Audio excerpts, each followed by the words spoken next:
Kembali lagi di Prime Talk pemirsa, kami sekarang sudah terhubung dengan menteri lainnya, Menteri Pertanian Republik Indonesia yang baru, Bapak Syahrul Yassin Limpo. Pak Syahrul, selamat malam. Assalamualaikum.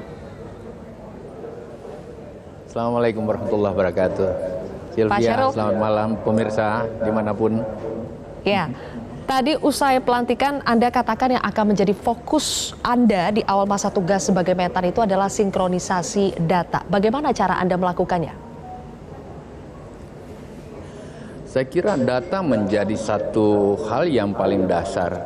Apapun dengan data yang akurat akan membuat apa saja yang kita lakukan, termasuk perencanaan yang akurat akan bisa terjadi, evaluasi akan terjadi dengan data yang akurat. Oleh karena itu, simpan siur data yang ada di bidang pertanian menjadi problem utama yang harus pertama kali saya akan benahi bersama jajaran yang ada. Dan tentu saja kalau kita memiliki satu data, maka kepercayaan akan sama, akan tumbuh bersama. Tidak ada departemental manapun yang datanya harus berbeda satu dengan lain. Termasuk yang dipegang oleh Bapak Presiden, para gubernur, para bupati, para camat, bahkan kepala desa. Desamu ada data apa di bidang pertanian akan terjawab sama di seluruh Indonesia. Ini menjadi sangat penting. Karena tidak boleh ada data lain selain satu data yang sama-sama kita lakukan. Dari pengalaman yang ada, kadang-kadang di satu tempat di pertanian misalnya datanya udah overstock menjadi 120, katakanlah 120 juta misalnya. Padahal dalam data yang ada hanya 80 juta di data yang lain. Sinkronisasi atau terjadinya deviasi seperti ini ke depan ini yang harus kita benahi, dan ini akan saya lakukan dalam 100 hari pertama. Sehingga apapun regulasi dan kebijakan yang akan keluar dari pemerintah dan dipedomani oleh semuanya berlandaskan pada data yang ada. Saya kira ini menjadi bagian yang paling penting pertama harus kita benahi. Salah kebijakan pasti salah, karena pijakannya dalam data yang ada. Data panen kita ada berapa di tempat lain-lain, di tempat yang satu lain, akhirnya kita salah mempolisikan sesuatu. Itu bisa terjadi kalau data kita tidak benar. Pak Syahrul, mulai pertengahan tahun lalu Presiden itu menegaskan untuk menggunakan data BPS, dan Kementerian Pertanian sebelumnya juga sudah menggunakan data BPS sebagai acuan. Apakah data BPS ini juga yang akan menjadi acuan satu data Anda nanti? Saya kira memang harus satu des. Ada data BPS, ada data pertanian, ada dari departemen katakanlah ada perdagangan, ada data perindustrian. Tetapi muaranya adalah satu. Data BPS menjadi sangat penting untuk dipedomani bersama. Karena apapun kebijakan besok tentang pertanian, pertanian jangan dilupa adalah masalah yang paling dasar. Ketahanan negara ada juga dalam kontribusi yang kuat terhadap ketahanan pertanian, ketahanan pangan. Oleh karena itu data kita tidak boleh salah. Saya percaya data BPS, tapi BPS pun harus terkontribusi oleh data pertanian dengan sebaik-baiknya, sehingga tidak ada deviasi dalam setiap data yang kita keluarkan. Oke, kalau begitu untuk menggabungkan data dari BPS, data dari Kementerian Pertanian, atau misalnya Bulog, perindustrian dan juga perdagangan, apakah menurut Anda perlu dibentuk satu badan atau satu des khusus yang terdiri dari orang-orang ini, atau bagaimana, Pak?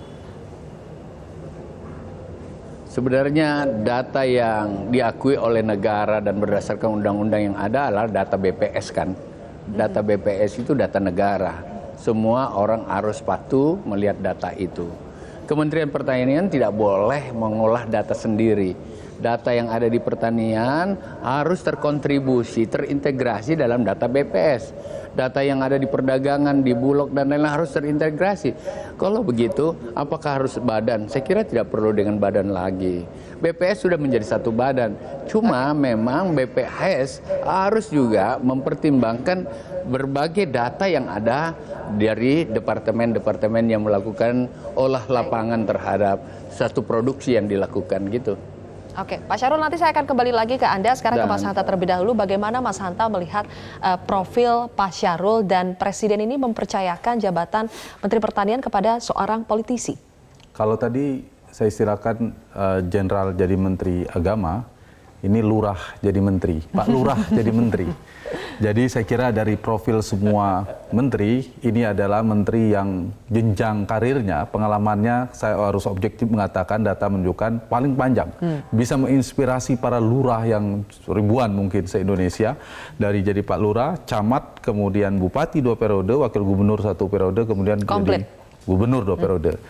Nah, dari sisi pertanian, saya ingin mengatakan begini, kepala daerah itu pada prinsipnya mengurus semua urusan dengan beda secara teritorial. Teritorialnya beda, geografisnya tentu lebih luas presiden seluruh negara, kemudian gubernur 1 provinsi, tapi dia mengurus semua, termasuk urusan pertanian. Sebenarnya urusan pertanian di provinsi Sulawesi Selatan misalnya. Nah, yang membedakan sekarang lebih sektoral. Nah, Pak Syahrul Yassin Limpo memiliki tantangan lebih sektoral sekarang di dunia pertanian. Nah, ini saya kira dari pengalaman profil yang beliau miliki ada modal dasar. Selain misalnya secara kompetensi ya, kalau menteri kita bicara kriteria seluruh kompetensi secara teknokratik punya basis itu. Dan saya lihat juga profil mendapatkan penghargaan cukup fokus di bidang pertanian dan itu menjadi modal dasar. Itu satu hal.